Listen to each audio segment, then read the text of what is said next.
find yourself carried off, or even to walk through a crowd.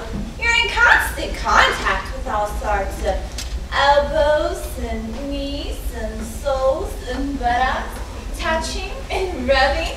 Then all in another minute we'll be naked.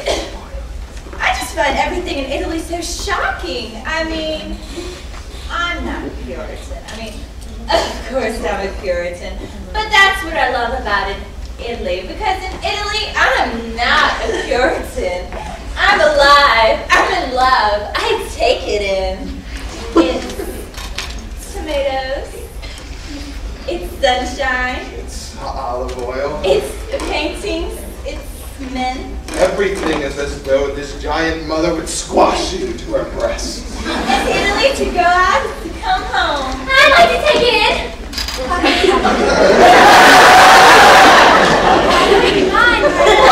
Going swimming even. Let's, guys. I don't have a problem with guys. I don't have a problem with guys either. This isn't about sunshine and olive oil. This is about guys hauling you off to their cave. Still, you remind me so much of my father. So kind and gentle. So full of enthusiasm. Shall we dance?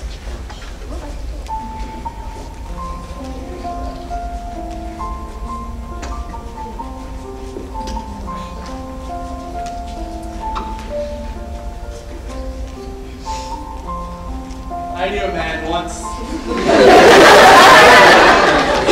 kind and gentle. I was a boy on a train to Brindisi, and he said, "I'm gonna marry you." Yes, how far was going? I said, "Oh, to Rome." No, he said, "You can't get off so soon. You have to come here to Bologna." He wouldn't hear me getting off in Rome, or if I did, he'd get off too and meet my family.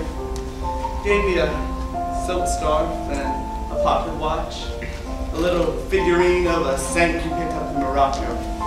He quoted bits of Dante to me and sang Verdi and Puccini. He tried everything he knew to make me laugh and enjoy myself. But finally, he grew so insistent that I grew frightened of him. He never touched me, but finally, he made me promise that in 2 weeks' time I would go to Bologna with him. I promised because I thought he might not let me get off the train. I gave him my address and he gave me his. And when I got off the train, I saw that he was weeping.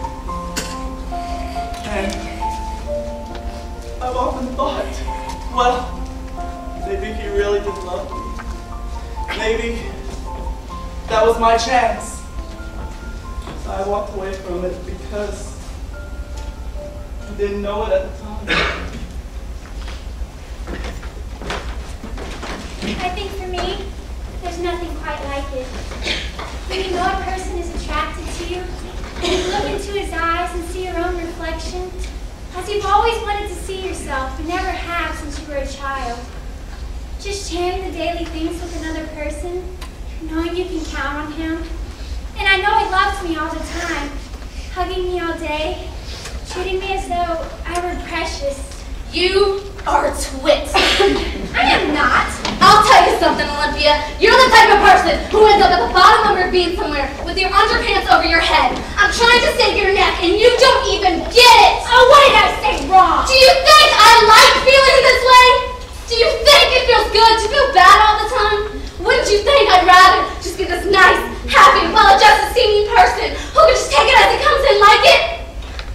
But I can't just not be honest. Do you think that makes me happy? To spend my whole life on Earth, the only life I'm going to have, feeling angry? Fiona! Fiona!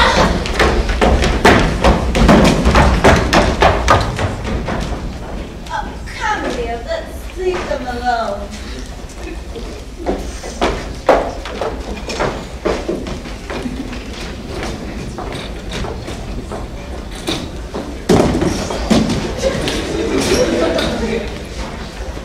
I'm sorry for the way Constantine seemed a little rude earlier.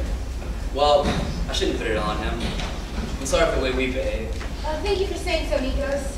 I thought What was it like to Lydia? Seeing you sometimes with your sisters, when our families would get together at the beach. I thought you were fun and funny and really good at volleyball. Volleyball? Which I thought showed you had a natural grace and beauty and a lot of energy. Oh. And it's not like I fell in love with you at the time or I've been a stalker in the background all these years. No, I But never. really, I thought back from time to time, how good it felt just to be around you. Oh. So I thought, well, maybe this is an okay way to have a marriage. A marriage? Start out, but not in a romantic way, more as a friendship.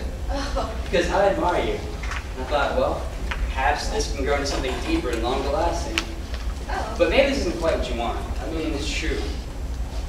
I don't want to force myself on you, but I don't know. I think you should be able to choose. I mean, obviously. Thank you. Although I must say, what began as a friendship for me, and even a sort of distant, weird regard, has turned into a passion already. Passion? Well, I don't know how or when or where this came from, but I guess the more the more time I spent around you, I guess the more I've looked at this admiration, well, pleasure in you. Pleasure. About seeing you become the person that you are. I think you're a kind person, thoughtful, and smart. And just some of the things you do in school, I mean, or like playing the piano or watching a movie. I saw her one night in the cafe by the harbor. She was drinking almond nectar. And I saw that happiness made her raucous.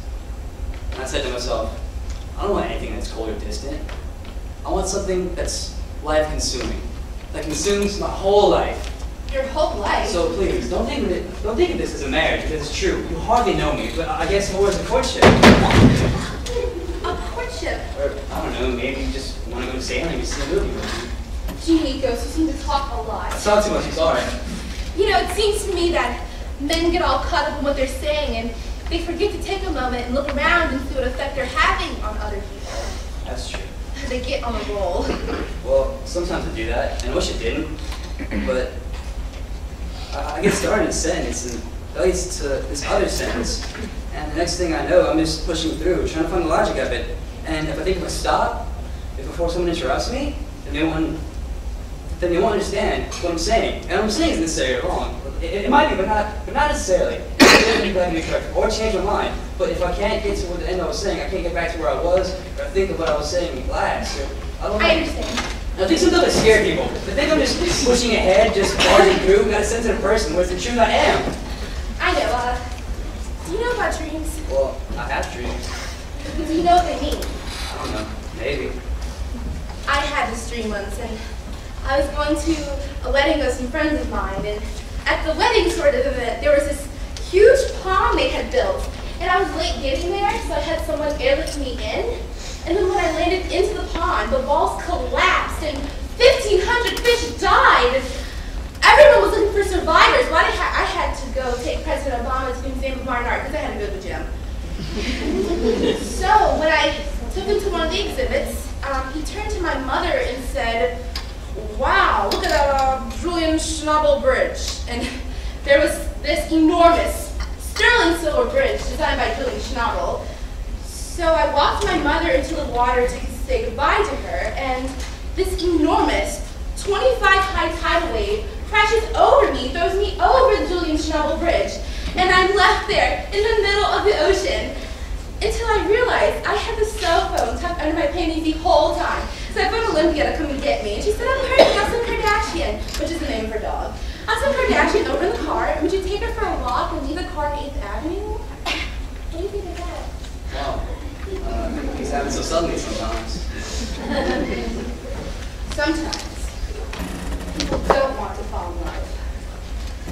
Because when you love someone, it's too late to set conditions. You can't say, "I'll love you if you do this," or "I'll love you if you do that," because you can't help yourself, and you can end up living with whoever it is you fall in love with, however they are, and just put up with the difficulties you made for yourself, but love has no conditions.